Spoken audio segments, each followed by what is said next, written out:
समझ नहीं आ रहा अपने सैलरी इंक्रीमेंट का क्या करूं। बेटा इतना क्या सोच रहा है?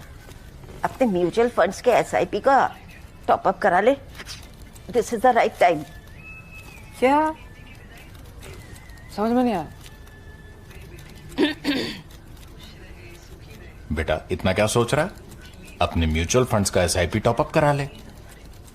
This is the right time. अब समझा।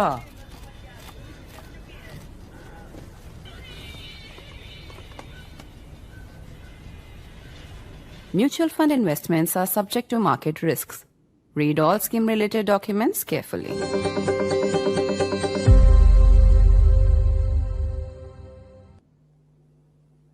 One of the most searched names on Google in recent days has been that of a young man called Viraansh Bhanushali. An Indian from Mumbai, Viraansh made waves and his speech quite literally broke the internet as he shut down the Pakistani side at an Oxford Union debate.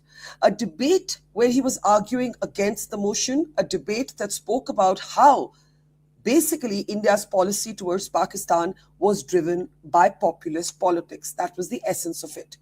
Viraansh used a combination of facts, firmness, and above all, wit and humor to close down the Pakistani side and emerge a winner in India at least, but his speech is viral across the world. In a moment from now, we'll be meeting the young man who is now a household name. I'm Barkha Dutt, you're with the Mojo Story. Who is Viraansh Bhanushali? Well, he's a jurisprudence student at Oxford, but more lately, he's made a name for himself by quite literally breaking the internet. This happened as part of an Oxford Union debate, a debate in which India was pitted against Pakistan, and everything from 1993 to Pahalgam, 26/11 to Operation Sindoor was the subject of debate. The interesting thing is, it's not as if Viraansh is not friends with some of the Pakistanis that he was debating. In fact, at one point in the speech, he quite let it slip that he'd even worked on the speech made by his adversary. Real life is complicated, but this student debate was not very far from real life. It used facts, history, wit, humor, and repartee to present India's case extremely effectively, extremely powerfully on the global stage. His speech has been watched already by millions, shared by many more, and I want to welcome this young man to our program today. Viraansh Bhanushali is joining us from Mumbai, and we're going to be playing at least two little bits from his now extremely viral speech. Viraansh, congratulations. And let me ask you this. Did you for a moment think that you're going to be so crazily viral, that you're going to be like just this, searched name, everybody's talking about you? Did you expect this when you entered this debate? No chance. In fact, I was much more focused on my election the morning after. So it was a genuine surprise to me, I think, the extent to which this has gone. But also at the same time, I'm not surprised that the debate as a concept has reached the masses that it has, because there was a big reason why I wanted to do it. I think this is the kind of topic that the Indian side, especially in large representative groups, has not gotten the chance to talk about freely and intellectually and properly. And I think me and my team, we managed to do that in the most apt way possible. And I was always sure people would listen, but I was not sure it would go to the extent that it did. Well done. And we're also proud of you. But let me ask you this. How long did you work on your speech? You were referring to a written text, so you clearly spent some time working on it. And how did you research it? I mean, you're a young, smart man, that is clear. But there were historical references. You took your debate to the 1990s. You spoke about Dawood Ibrahim. You spoke about a time when you weren't yet born. So how long did it take you to actually get your facts together? I think the idea is not that the 6 hours I actually spent typing is when I worked on the debate. I think that I've been working on the debate in my head for a while, because these conversations always happen at Oxford. India's accused, India's asked to defend itself. The points I made in the debate, I've made with friends, I've made with sort of acquaintances over the years. To a certain extent, especially post-Operation Sindoor, this has become a big topic. Why is India acting in the way that it is? The idea was not that, this was just a 6-hour-long type-down effort that I did. It was the collective understanding that I've taken time to develop of Indian foreign policy that came out. But in pure sort of numerical metrics. I think I got to know around 2 p.m. the conclusion that we're going to do a student debate. So I had, give or take, around 6 hours to write it. And, I think it's very important that you say that these are actually debates you have in real life. And particularly for Indians who live abroad or study abroad as you do, there is a sort of understanding of India and India's challenges with terrorism through the Western media. The Western media isn't always either fully aware or fair to India. So I think my question is, quite outside of this debate, have you run into arguments like these with your friends as well? Oh, of course. And I would say 99% of them have been civil, have been courteous, have been spaces where I've been allowed to voice my opinion. I've heard theirs as well. But it's what really troubles me are the 1% where you have these issues that come up, but people are just unwilling to listen that, there is another version of the truth that might actually be sort of proper. I think somebody once, I think it was Ryan Macbeth, that called the current crisis between India and Pakistan the first post-truth war, wherein both sides can't even agree on basic facts. And a good chunk of that, I think, is because there's only one side that's been going out and sort of putting out this sort of feudal viral narrative. I think it's about time we took the narrative back in our hands internationally as well. And that's, I think, what we try to do here. So let me play out this moment from your debate where you basically reference your being from Mumbai, a city that has seen terrorism in the 1990s on 26/11, and in fact other incidents as well, many of which I have reported from the ground. And so this really spoke to me. And this ends with one of the lines that has become madly viral, but I'll let the audience, especially those who haven't seen your speech, have a look at it for the first time. Take a look. I grew up in the heart of Mumbai. My home was not too far from where in March 1993, RDX explosives ripped through Plaza Cinema. It was a part of a coordinated series of 12 blasts that turned my city into a morgue. 257 people died. I was not born there, but I grew up with the crater it left in our psyche. Now ask yourself, was there an election in March 1993? No. That election was 3 years away. Was the government looking for a populist distraction? No. The government was weak. The economy was opening up and we were desperate for stability. Terror did not come because we needed a vote. It came because Dawood and the ISI wanted to fracture India's financial spine. That was not populism. That was an act of war. I remember my aunt, once again, vividly, traveling through Chhatrapati Shivaji terminus. She pulled out of the train station at 9:27 p.m. and the terrorists entered at 9:30. 3 minutes is the difference between my aunt watching from home tonight and her being engraved in a memorial stone in South Bombay. 10 men held the city of 20 million hostage. Now look at the policy response. The proposition says that India is populist. What would a populist government do after 26/11? The public rage was nuclear. I remember it. We wanted blood. We wanted the Air Force to flatten the training camps in Mudarke. A populist leader would have just launched the jets to win the next election. But the government of the day, the Congress party, chose strategic restraint. They chose diplomacy. They chose to send dossiers. They appealed to the international community. They appealed to you. Did it work? Did the non-populist approach buy us peace? No. It bought us Pathankot. It bought us Uri. It bought us Pulwama. We learned a hard lesson, Mr. President. You cannot shame a state that has no shame. All right, very powerful words there, very specific. You cannot shame a state that has no shame. This has become a quotable quote, Viraansh, from your address at the Oxford Union. Talk a little bit about that line, and then I'll come to the rest of it. I think that line sort of was built up to by this idea that I was presenting, that especially after the first proposition speech by Musa, this larger narrative that, India has just gone effectively crazy. It's just going to shoot jets every time there is anything that happens, any terrorist attack that happens is going to automatically blame Pakistan. I think my idea with this entire thing was to counter the fact that we tried something else. For decades, India's foreign policy was to send these dossiers. Up until Pathankot, we effectively let Pakistani investigators into Pathankot airbase, and they ended up spying on us. That's another nightmare altogether. If we do all of that, we've laid out a red carpet for you to, because Pakistan often claims we're the largest victim of terrorism, right? These camps are outside our control. They hurt us too. We have given you information. We've given you data to stop this. If you still cannot do that, after all the naming and shaming that we've tried for decades, perhaps it's right for us to conclude that the solution to a shame that has no shame is to a state that has no shame is not to shame it, but something else.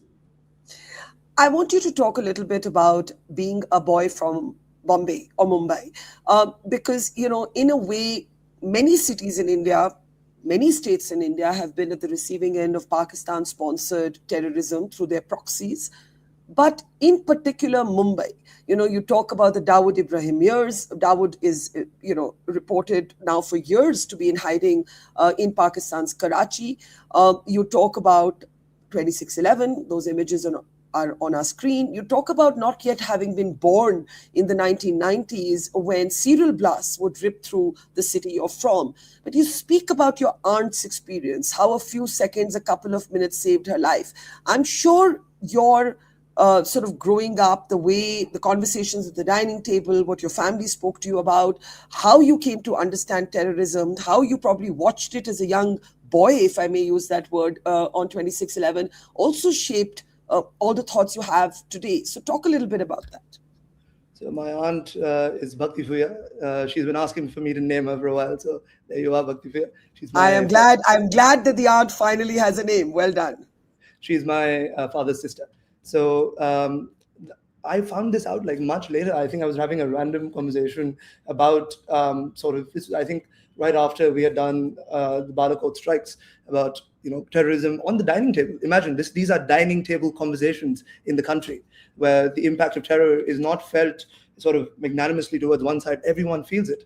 And so the larger point I think I'm trying to make here is you take 1993. I was not there, but to this day, there are conversations in the family of the blast that happened. My nani's house was not far at all from Plaza Cinema. In fact, I had the erstwhile owner of Plaza Cinema reach out to me as well, saying that he was very glad I brought this up.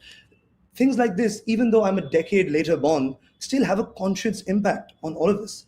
And even 26/11, it's just emblematic of the fact that India's richest city, India's most privileged people even, are not secure or are not safe from the impacts of terrorism, are not safe from the impacts of cross-border violence in the way that it occurs. And I think that's really the point I wanted to hammer home. For a lot of people, especially in the UK, terrorism is this sort of intellectual exercise that happens halfway across the world. You never see the consequences of it. We see it. We felt what it feels like to have your windows shake because of a bomb. When you felt that, terrorism is not just something you can talk about from from like a perspective of morality or from just a perspective of academia. It is a real experience. It's a real feeling that really informs our policy on a national consensus as well. Yeah.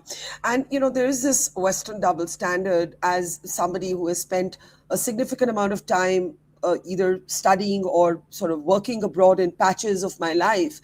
What really galls me, at least, and I don't know if you're going through this at Oxford or in the UK, is that what is considered self-defense by Western nations when it comes to themselves is considered aggression if India were to do the same. So, for instance, America can go in and take out an Osama bin Laden under the nose of the Pakistan army from Abbottabad, and that is not considered, anything but America's right to defend its national interests. But if India were to bomb, terror bases and terror groups like the Lashkar and the Jaish headquarters, as India did in Operation Sindoor, it is considered by sections of the Western media and indeed by Western governments to be warmongering. And I'm just wondering how, as a young, proud Indian, you grapple with these sort of stereotypes, this kind of double speak in the country you're studying in presently, or even when you travel. I think the best example that I can give of this is, in fact, this May. So I was in the Netherlands on my year abroad at the time when Operation Sindoor broke out, when we started it. And I had the privilege, what a lot of people in India didn't, of being able to access both Indian and Pakistani media on the same issue because the geo-blockers wouldn't work. And it would be pretty interesting to see that the same thing that the Dawn is writing about almost verbatim is ending up on the BBC or Sky News. To this day, I have not seen a bit of credible evidence when it comes to the jets shot down or multiple claims of the Pakistani establishment and DTI SPR. it is the double speak to me, I think, is a larger sort of phenomenon that exists because of sort of two problems, I'd say. One is, I think Indians abroad especially need to have a larger voice. We're too nice as a people. I think that's part of our culture. It's a good thing. But I think the time has come to really step up when it comes to placing our truth. It'd be very interesting to see. So I was, I think it was a daily thing. I would open up the print and watch Shekhar Gupta sir talk about what happened the day before. And you compare that to what you're just receiving on your like average news feed. You think, where are these people getting these things from? And then perhaps you start to notice the commonalities in the news feeds. You start to notice that this is not something that's happened on its own. This is built. This is a part of the hybrid warfare strategy that is used. You see it. So you're basically saying we need to be better at our messaging. We need to be better at our PR. The Pakistanis, by the way, are propagandists, and they've been very effective propagandists. But on the idea of propaganda, going slightly off topic, have you seen Dhurandhar? Yeah, I actually just watched it 3 days ago, funnily enough. What did you think? I thought it was a great film, but I don't know what you thought. No, I thought it was a great film as well. And I think this is what happens, right? Cinema has been an arm of the state. Cinema has been an arm of communication since its inception. I think people with a basic understanding of how to figure out their own facts don't need a movie to tell them A, B, and C. I don't think the movie incites it. It doesn't matter what the exact factuality of that movie is. The greater aspect there is the fact that this is a narrative of what a country went through. This is a communication. Absolutely. And as somebody who belongs to a free speech society like like the Oxford Union, the idea of free speech is not to just let one side speak. It's to let both sides speak. If you have a problem with Dhurandhar, you're allowed to voice your opinion and make sure it reaches the masses. It's that simple. It should not be this larger cataclysmic thing that the country talks about. It's a movie. It has an impact on public narratives. I agree. I only brought it up because I think you were making the excellent point that sometimes we're too nice, we're too genteel, we're too polite. We don't necessarily, and when I say we here, I'm just talking about India loosely, and we battle this sort of Western stereotyping, and it's bloody irritating. But I think something is shifting in the conversation there, and interventions like yours have really contributed to it. The other thing I loved about the debate is that you didn't lose your sense of humor. And I think a debate needs to have wit, and it needs to make the points that you feel passionately, but in a way that your opponent is not getting under your skin. And the moment you lose your sense of humor, you've actually partially lost the debate. That's actually what I believe, which is why no matter how provoked I am in my programs, I try to never stop smiling, because I think that's such an intrinsic part of remaining in control. So I want to play out this lovely moment from the debate where you actually talk about your personal camaraderie with the person you're debating, who is Pakistani, who's also the president of the union. And I won't give it away. Let's take a look at this. First, we have our union president, Mr. Musa Haraj, leading the charge for the proposition. Musa is not only the president of this union, he's also a Pakistani by birth and a very, very dear friend of mine. In fact, as his chief of staff, I've spent months working with him, which makes tonight a tad bit awkward, because technically, I'm supposed to make him look good. But here I am, last night, writing his speech for him.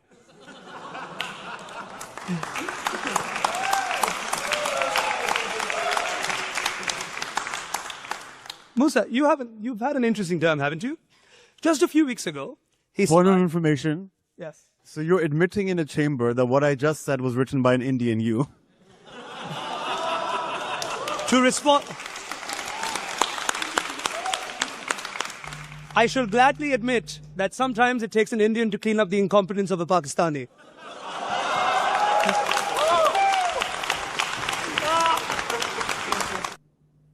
Well, the thing is that's the line you couldn't prepare. That was the organic repartee, and that's what makes you an excellent debater, right? Great speech, but you couldn't have prepared for that, right? Sometimes it takes an Indian to clean up the incompetence of a Pakistani. Now, tell us how this works. You're clearly friends with the person you were debating. He's from Pakistan. He is the president of the union. Did you actually write a speech? So I think the wording has been taken slightly out of context. Right. I was describing the fact that last night, where perhaps I should have been writing my own speech and preparing for it, maybe I would have had to look through paper less. I was there writing his. It's a very funny phone conversation that we had, which was Musa called me. He said, Viraansh, have you written your speech yet? I was like, no, not yet. He's like, can you write mine? I'm like, Musa, I'm speaking against you. I cannot write your speech. And he's like, you're still my chief of staff, right? I was like, crap. So I mean, I also have a duty to the institution. So if I didn't do that, I could potentially get ODC'd, which is like a disciplinary committee. But it's also, I think, a larger case of the fact that it's not like I wrote the entire speech. He gave me some notes. But you helped distill I it? was there last night, the night before the debate, helping him put it together at the cost of my own speech. But I think the point there is that even if, let's say I wrote the whole thing, I give you the best argument possible for the Pakistani side. If still I've managed to dismantle your arguments, maybe what I'm saying is true. Absolutely. But tell me, how does this work for you as an international student? You clearly have friends who are Pakistani, and the quarrel that Indians have is not with Pakistani people per se, it is with the Pakistani state. And I think that capacity to distinguish between the state and the people is something that is also important to remember at a time like this. So I want you to talk a bit about that. No, I completely agree. And, to a certain extent, I also agree with this idea that Pakistani people are also victims of what their state does. And this is, I think, one of my sort of conclusory lines to a point, which is you cannot give them bread, so you give them the circus. The cost of the populism that Pakistan actually inflicts on its own people, that it disguises as security, is that people today can't afford basic necessities. The Pakistani state is as much an enemy, considers itself as much an enemy of India as it is its own people. I think when I argue against the Pakistani state, perhaps I'm arguing for the Pakistani people in my head. But sometimes there can be a little bit of tension. I have at least a couple of good Pakistani friends whom I've known for many, many, many, many years, and we agree on absolutely nothing. And we have to find spaces within which we can still build an equation. So does that happen to you? Of course. I mean, there's, when there are times that me and sort of fellow Pakistanis at Oxford disagree, especially when I'm in a working space with them. If the president and the chief of staff are not talking to each other, there are larger third order consequences that are going to happen. And I also have an obligation to the institution. So that obviously also comes in. But I think it's a larger idea of the fact that you have to be able to distinguish where you draw your lines, even as friends. Mine and Musa's relationship as friends has that taken into account always.